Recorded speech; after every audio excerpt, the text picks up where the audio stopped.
Hey, what's up, Vox and Hops heads? I'm Matt, the vocals of Cryptopsy, and you're listening to my podcast, Vox and Hops, where I sit down with fellow metal musicians and we talk about their lives, music, and craft beer. Loads of stuff going on in the Vox and Hops world. As I've been talking about for the past few weeks, I am one of the official sponsors of Devastation On The Nation 2020, featuring Rotting Christ, Borknagar, Wolfheart, Abigail Williams, and Imperial Triumphant. Tickets went on sale last week, and you better get your tickets if you want to go to this tour, because some of the dates have already sold out. Specifically, the Brooklyn, New York show at St. Vitus is sold out, and there are many other dates where tickets are just flying, and we are seeing low ticket warnings. So if you want to come to Devastation On The Nation 2020, you better get your ticket now via the link in the description of this podcast, or you can go straight to metalfestivaltours.com and grab your tickets, because this is a party that you do not want to miss. I've also started a new segment called the Vox and Hops Metal Brewer Talks.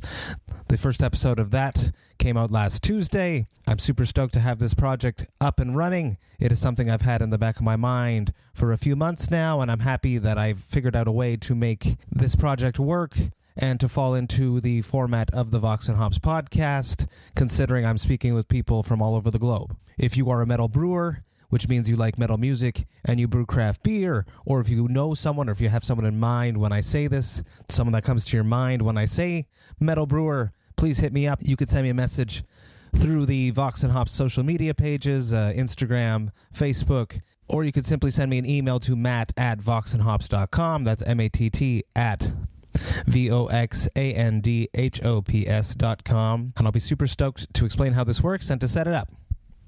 Today on the podcast, I'm with Gabe Mangold, the guitarist of Enterprise Earth. Here it is, Vox and Hops, episode number 93.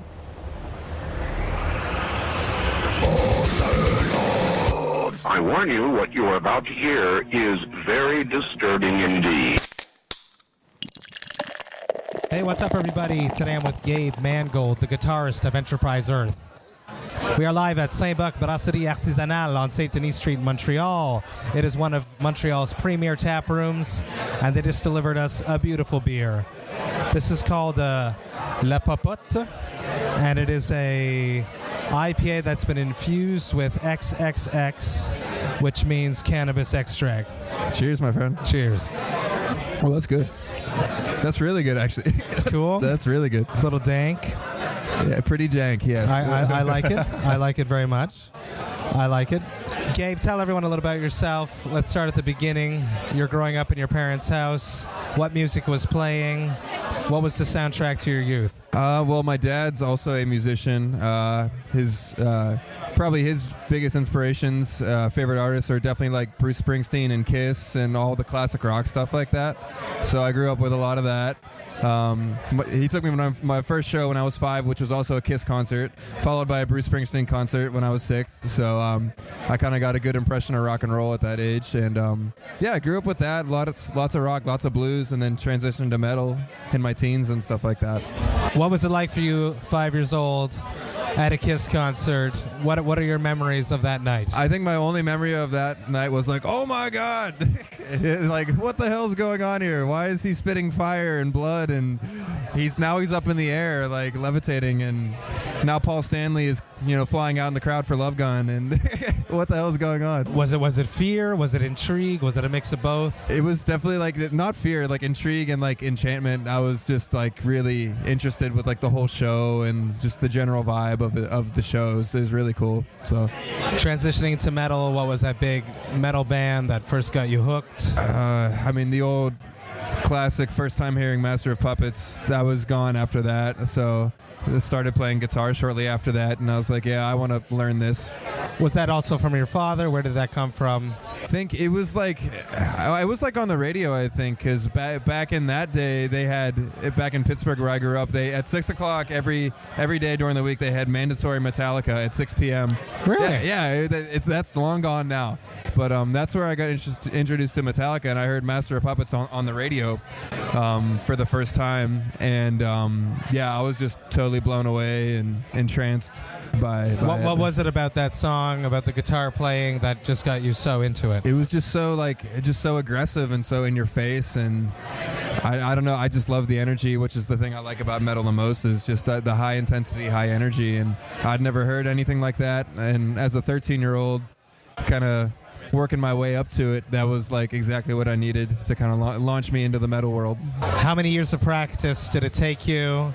I assume you've gotten there by now, until you could play Master of Puppets properly.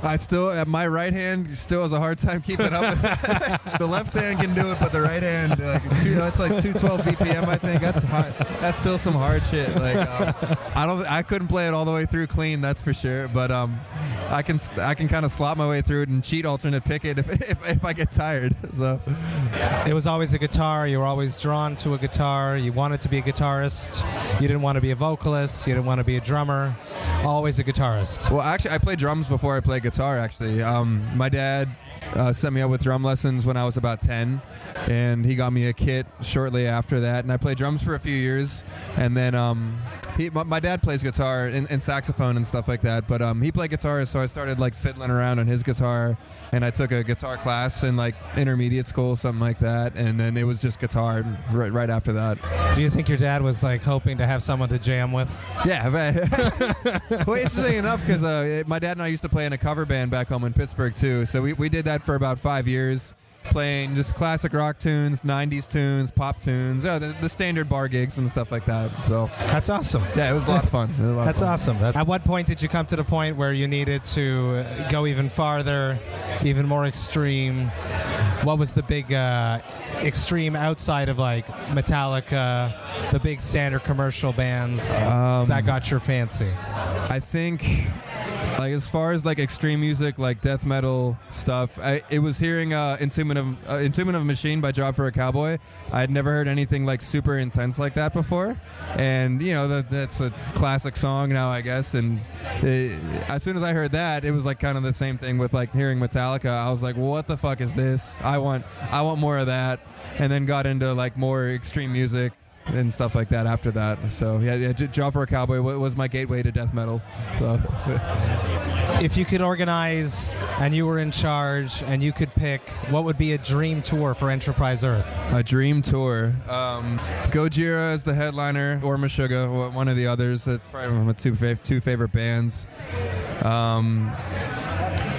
Bands now or in the past? Anything? All right. Can have fun. Okay, all right. Pantera, Gojira, and then I'm trying to think of who else in between, and then us opening, obviously. So no, you guys headline.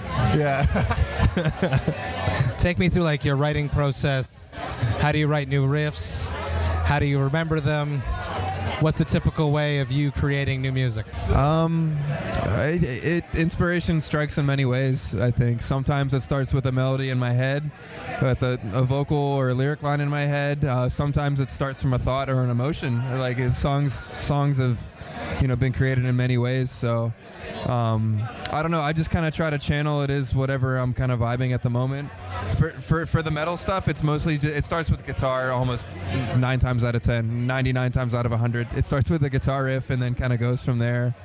But if I'm writing lyrics or singing stuff or something like that, it might be a lot of that comes from like emotions that I've felt, places that I've seen, and the melodies and words kind of come from that.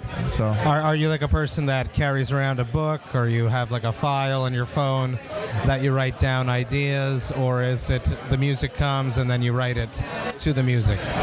Mostly music comes and I write it. Sometimes I'll do the old iPhone microphone and I'll be like bound to downtown and into my phone and kind of go from there. But yeah, I try to jot it down as soon as I can after I think of it. So you get that moment where you like re-listen to riffs in the future from the past, and you're like, "What the hell is this? Yeah, yeah. What key is this in?" Yeah, yeah. Pretty much. I'm kind of going through that now because we had 3 months off in the summer, so I wrote a new album. And now we're getting to the point where I have to relearn everything and get ready for the studio in the spring. But Yeah, so I'll just actually what I try to do is I try to tab it out in Guitar Pro like as soon as I can. Once I know the song's done, like all right, this is for sure a song, I'll tab it out and have just easy to recall that way. That's smart. That's smart. Yeah. Most of the time. Yeah. We're drinking a great craft beer like we do all the time on Vox and Hops. Are you a craft beer enthusiast? I'm not a huge craft beer enthusiast. Like I can't say I know a whole lot about beer and stuff like that, but I do enjoy beer, and I enjoy drinking it, and I do appreciate good beer. So I can't tell you a whole lot about it, but I do enjoy it. So take me back to that first beer. Do you remember your first beer and what that experience was like? It's probably a high school party. It's probably something shitty like a Natty Ice or something like that. So something along those lines. I don't really remember it too much, but it was probably something really shot, really bad, and when I was 15 or 16, and that's all I can recall from that. Do you remember your first good beer? First good beer. I guess it depends what your definition of good beer is. A beer that made you open your eyes and say that beers can taste like this. Yeah. Something with a bit more character and profile. Okay, so in Pittsburgh, there's lots of breweries, lots of great places to eat, so many good places to drink and eat there. But there is a particular place called the Penn Brewery in Pittsburgh on the north side, and it's one of the premier like breweries in town, and I couldn't remember exactly what kind of beer I had, but I do remember the first time going there and having a legal drink and being like, wow, a legal drink. Yeah, this is not a Natty Ice or a Bud Light. So when you're at home and you have the choice to go drink a beer, what style of beer do you gravitate towards? I like lagers. I also like dark beers like stouts and stuff like that too. So I'm not really too picky either way. I'll try anything. I'll drink anything. I used to not like IPAs, but now I do. So I definitely like to sample as much as I can. So. It's like anything. It's like music. You need to develop your palate. Yes, precisely. That first time that if you show like well, that's not true. Hold on. If you show like me like Cannibal Corpse way back in the day, I would have been probably thought it was too extreme. Yeah. Or like that Ace Ventura bit. Yep. It was so cool that it was like as a child it was like almost laughable. Right. That it's so extreme. I didn't understand what was happening. Yeah. Yep. Jim Carrey's face up on stage. The worm dance. Yeah. Do you think that it ever come to the point that Enterprise Earth would organize and have their own craft beer collaboration? I would love to do that. And I know Dan and Rob and Brandon, all of us enjoy beer. Dan in particular really enjoys his beer. We would love to do that if we had an opportunity to do it with someone who could do it for us. Well, if you could do it, what style of beer would it be, and what would its name be? Oh boy, I guess for me it'd be a lager, just because that's probably my favorite kind of beer. And what would it be called? Oh boy, put me on the spot. You can fuck with a song name. You can fuck with an album title. Yeah, we could call it. I'm trying to think of something witty off the top of my head that involves a lager, or a beer, or alcohol, or something like that. Okay. We have a song called "Behold Malevolence." I would call it "Behold Malevolence." There you go. That's beautiful. Yeah. That's all I got on the spot. So. Behold Malevolence. Yeah. An American lager. Yes. Yeah. If you give me like a half hour, I could probably think of something better, but that's all I got right now. So. If you could travel back in time and relive one tour that you've done, what tour would that be and why? One tour that we've done. We toured Europe once with Chelsea Grin, Oceano. We're actually going back soon. It's the same tour we're on now. It's Rings headliner, us as direct support. We have Traders instead of Angel Maker, and then Brand of Sacrifice as the opener. That's amazing. We're taking this whole U.S. tour over to across the pond. It should be a really good time. So, yeah, Europe was a lot of fun with Chelsea Grin, and I can't wait to go back. So. What is it about that tour that you just love so much? Was it the fact that it's the first time you're sharing the nightliner with 3 bands? Yep. Yeah, it's definitely that. Not having to drive was super sick. Yeah, all the beer and stuff at the venues, because that was all included with the rider and stuff like that. And yeah, like it just, all the bands are on the same bus, so everyone's just like, it's like super bro time, super hangout time, and the vibe was just really sick. It flew by. So. And it's just all the time. It's like you're surrounded by this family of people. Exactly, yeah. And everyone, like, it's, everyone just hangs out, has a good time, and yeah, it was awesome. Yeah. Touring Europe is always a good time. Yes. I love it very much. Yes. That's stoked you guys are going back. Yeah, I can't wait. What are some bands that like really influence Enterprise Earth as you guys are growing up? Something that you guys hold dear to your hearts. Who would those bands be? Let's see. I know for Dan, like, and myself, the Lamb of God was a huge one for us. Gojira, Meshuggah, Mastodon. Actually, I have a whole Mastodon sleeve, actually. I really just appreciate the artwork of Paul A. Romano, who did the first 4 album artworks. I love the art. I love that band, too. But I have their first 4 albums on my arm, and I look like a fanboy, I guess. But, yeah. They're a massive influence on me too. Bands along those lines for Enterprise Earth. You do have a lot of tattoos. Talk me through that process, how you got so involved in having so many tattoos. I guess I got my first my first tattoo. It's lasered off and covered now, but it was a Frankenstrat, the old Eddie Van Halen guitar. I had that on my upper arm. That was my first tattoo. Really? Because Van Halen's a massive influence. I was going to say he must have been. On my lead playing, I guess Van Halen and like Stevie Ray Vaughan are 2 massive influences on me. But that was my first tattoo. And then I got the Mastodon sleeve when I was 19. Really? Yeah. And then it's a big commitment. Yeah. Especially at that age too. What if they would have sold out? I don't know. I don't know what would have happened. It's there forever, so I got no choice. Yeah. They won't. Yeah. And then my right arm is it's zodiacs for sun signs for my family. It also I wanted it to match the left side, so this is 4 pieces, this is 4 pieces, lots of animals and colors and stuff like that. So are you at the point where you know where you're going next with your tattoos? Do you aspire for more? I have no idea. I would like to do my back at some point. I haven't really gotten a tattoo in several years. Well, actually, I got something small behind my ear a few weeks ago before this tour. It's a Zia inside of a keystone, and this was actually the first meaningful tattoo I've got. Something I got that like, wow. Come on, the sun starts. Well, that's meaningful too. But like when you're young, you get them because they look cool or whatever. But this one's just simple line work. It's just for the 2 states I've lived in, Pennsylvania and New Mexico, the 2 state symbols. And the 2 places where I've, left a piece of my mind and heart. So you mentioned that it's been a few years that you haven't had extensive work done. How coinciding timeline-wise is that with when the band started touring a lot?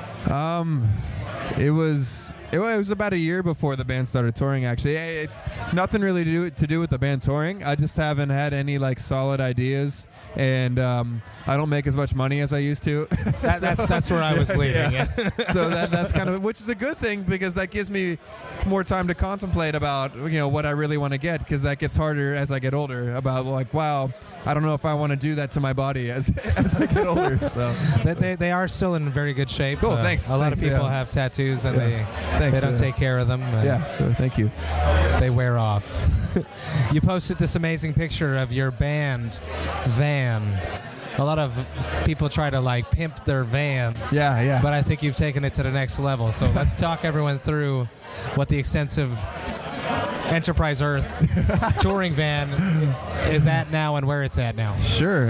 So I guess starting from the basics, it's a '99 Ford E350, but for any of the the car nerds out there, it's a 7.3 Power Stroke diesel, which is Ford's like super like legendary diesel engine. I found one in LA with like only 100,000 miles, which you do not find those anymore. They stopped making them in 2003. Who is driving this van? Who's driving it? Some old lady, or? No, it was actually it was this place called Boys Ranch in Amarillo, Texas. So it sounds kind of creepy. It does. Yeah, but I looked into it, and it was it's like a boys club, like boys and girls club, like ranch in Texas.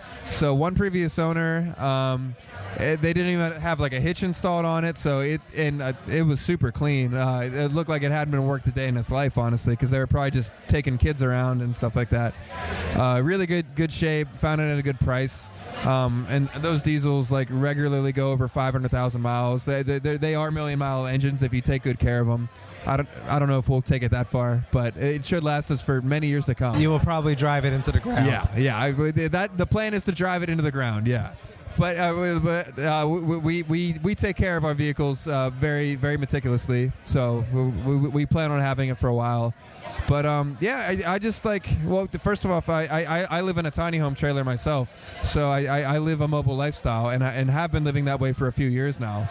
So having lived that way and getting some insight onto how this works, and then having toured for a couple years, it's like, well, we can't, we can't afford a bandwagon yet. We can't afford like a sprint rig. Those don't get they don't haul as well anyway. So I was like, all right, what can we do with a 15-passenger van, the thing that everyone tours in? And I thought for a while of how I can kind of create this space to where 6 to 7 grown-ass dudes can like sleep in it comfortably.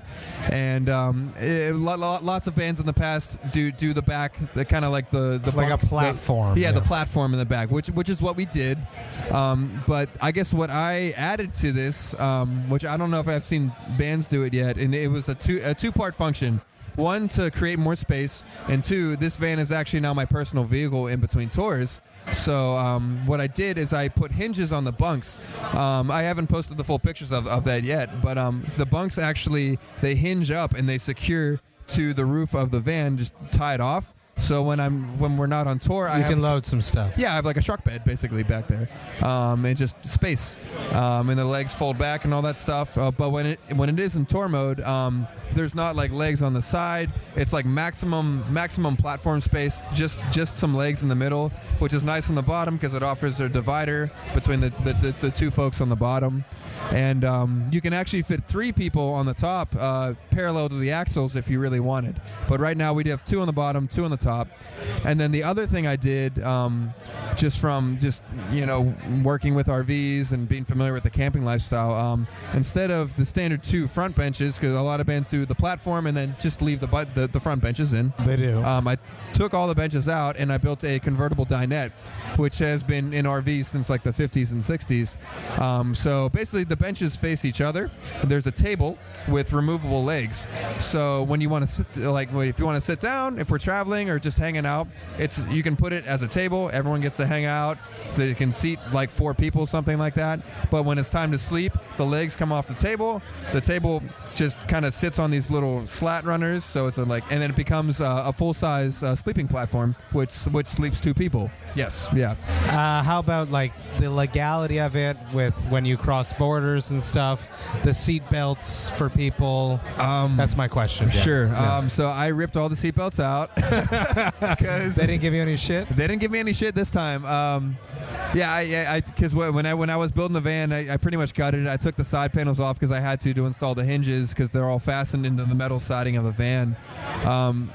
I used some of the seatbelt mounts as kind of reinforcing braces for the hinges and stuff like that, just to give it a little more strength. But there are no seatbelts back there. It's pretty much just it's like camper van status, which camper vans don't have seatbelts really in there either. You're right. So no one's this time over the border. No one gave us any shit. So we'll see.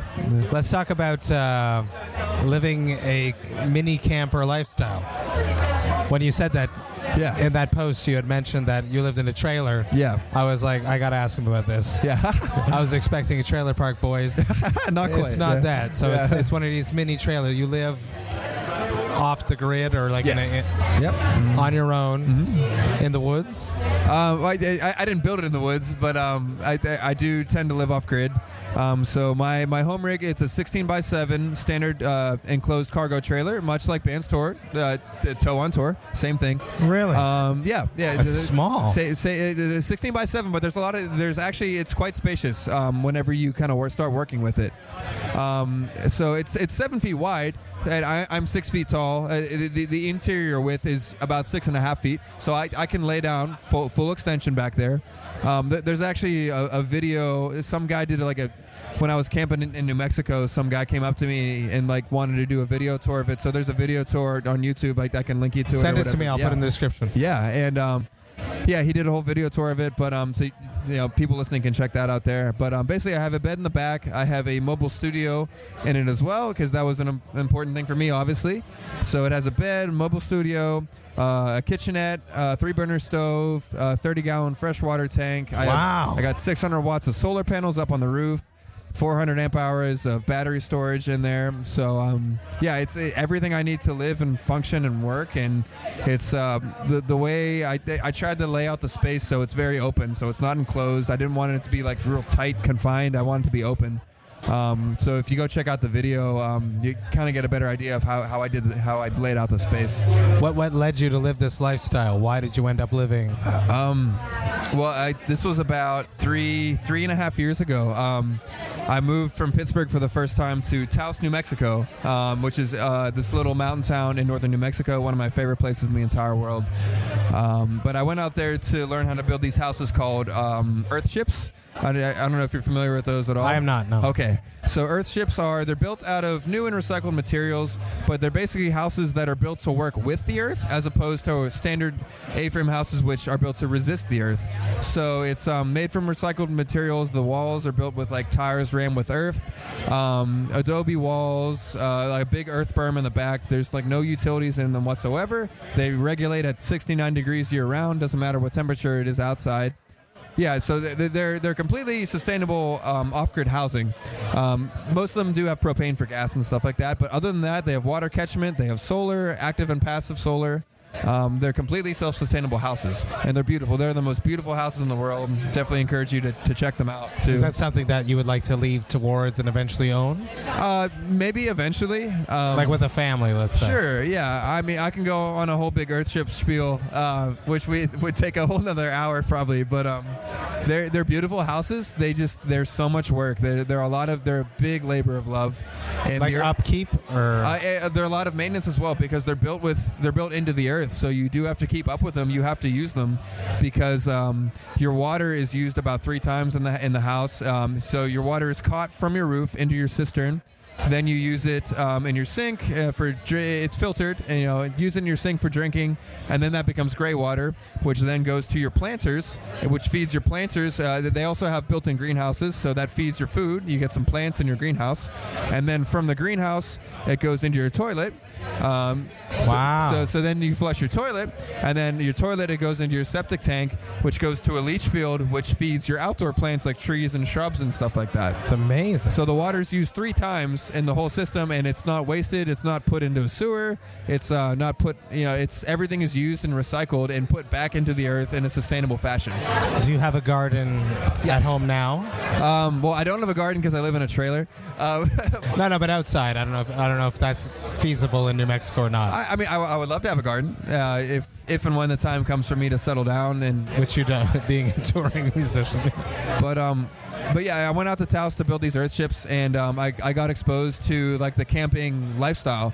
And at a couple buddies I was camping with out there, they had built little bunks in the back of their Honda CRVs, Subaru Foresters, and stuff like that. So I got introduced to car camping, or dirt bagging, as climbers would call it. But I got introduced to that, and I had a Subaru Forester at the time, and I'm like, hell yeah, I'm gonna fucking live out of my Forester for a minute. So I built a bed out of the back of my Forester. I lived out of that thing for about 5 months in New Mexico and California. And then winter came, some crazy life events happened, and I I moved back to Pittsburgh. But then I started touring, and the time came where it's like, well, I don't want to pay rent if I'm touring half the year. Like, why would I do that? So I was like, I want to go back to living off grid, but I definitely want way more space than I had my Forester, because it gets quite cramped. So you have no clutter. Yes, yeah. I'm jealous. Yeah, yeah. But so I wanted more space. I went through the options I could get. I could build out a Sprinter. I could do this. I could do that. I could, buy an RV, buy a trailer and stuff like that. But prefabbed RVs are, 16 by 7 can run you up to $30,000 or something like that. Versus a trailer. Versus a trailer, which I found my trailer for $3,000. Exactly. Yeah. I didn't want to do a Sprinter because I like the idea of being able to detach from my home. So if I wanted just to take my truck and just do truck things, I have a truck. I don't have to take my home with me everywhere. So I was like, I settled on the idea of a trailer, bought a truck, built the thing out. Me and my buddy Max built it out in about like 3 weeks, I think. About 85% of it in 3 weeks, and then I finished the rest on my own after that. But yeah, since then, that was about a year and a half ago now. It was May of 2018. And been living out of that thing ever since. Is there a possibility, this is just me being curious, you come home from this tour, your trailer's gone? Well, because the authorities find it and it's not legal. I don't know. Sure. Well, luckily, I have a friend in Tucson who has a gated lot for his business. So whenever I'm on tour, I usually leave it at his facility in Tucson. It's gated. It's locked up. No one's gonna fuck with it. No one's gonna break into it. Knock on wood. They shouldn't. It's a locked gate, with barbed wire. Good luck getting in there. With the truck to pull it out. Yeah. But it's safe there. If I'm not near the Southwest, I usually do float around the Southwest just because there's so many climates down there that you can live in. Like the state of Arizona is so awesome. You can be in Phoenix in the winter where it's 70 degrees out. But then in the summer, it's pretty unbearable. But you can drive 2 hours north of Flagstaff where you're at 7,000 feet, and it's like 80 degrees outside in the middle of summer. Wow. And the whole Southwest is just so accessible in terms of climates, and I really love the desert. The beauty of it just really kind of entrances me. So that's where I spend most of my time now is in the Southwest. Well, you seem to have it all figured out, Gabe. I know nothing. I know nothing at all. Gabe, thank you so much for coming, sitting down with me. Hell yeah. Sharing a pint at Saint-Bock Brasserie Artisanale on St. Denis Street. I'm so excited to see your show tonight. You guys are going to tear it up. Cheers, brother. Cheers. Thanks for having me, man.